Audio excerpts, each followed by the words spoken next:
The man removed his mask, revealing a face that looked uncannily like a bird's. The soldier was just about to fire. Half of his head was chopped off in an instant.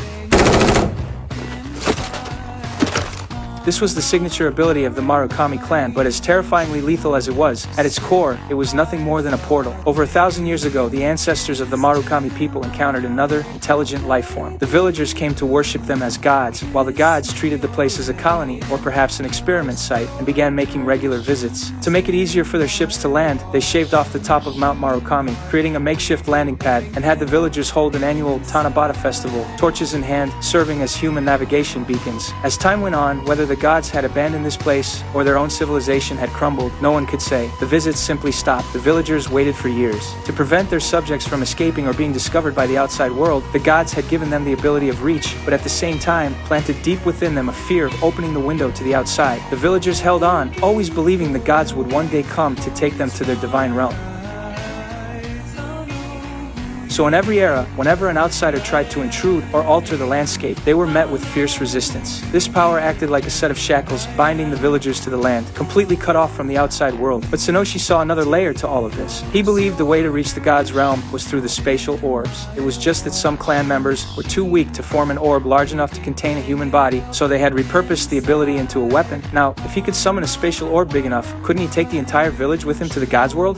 もうこの世界に未練はない。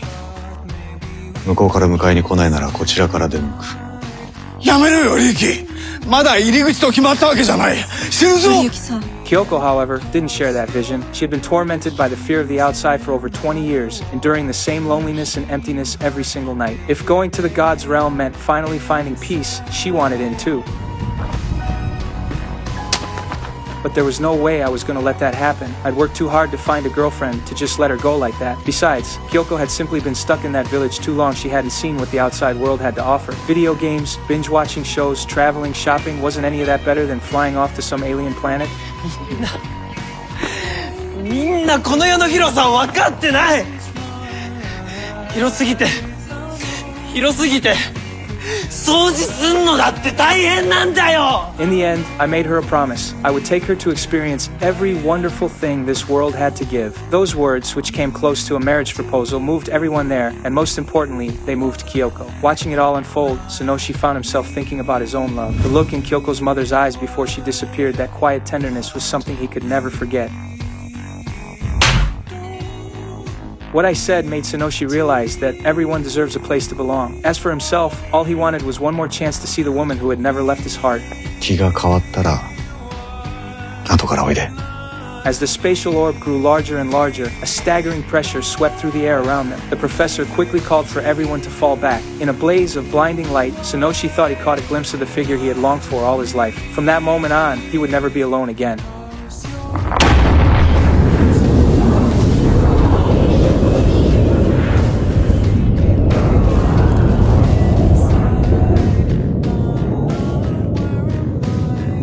After everything settled down, the people who had fought side by side through it all each found their own place in the world. The two remaining members of the research group stayed on at the university to teach, continuing their work in folklore studies. Satsuki graduated and became a journalist, eventually marrying the police officer who had once saved her life and settled into a peaceful, happy life. The professor and Zhang Jianzhe left the university and went to work in Marukami village together. As for me, I had long since walked away from the garbage disposal job. Instead, I started treating discarded things as treasures and opened a secondhand shop, finding true owners for the things no one wanted anymore. I also discovered that as long as I didn't summon a spatial orb, the effects that came with the bloodline would slowly fade away. Another Tanabata festival came around, and I boarded the train to Marukami village. Mount Marukami had since been filled back in, its summit no longer bare. For hundreds and thousands of years, the villagers had believed that on the night of Tanabata, someone from the other side of the Milky Way would come to take them home. And in a way, that was still true, only now, it felt a lot like the Chinese Kyushi festival. Kyoko would be waiting patiently at the Magpie Bridge, watching for me to arrive. ようこそ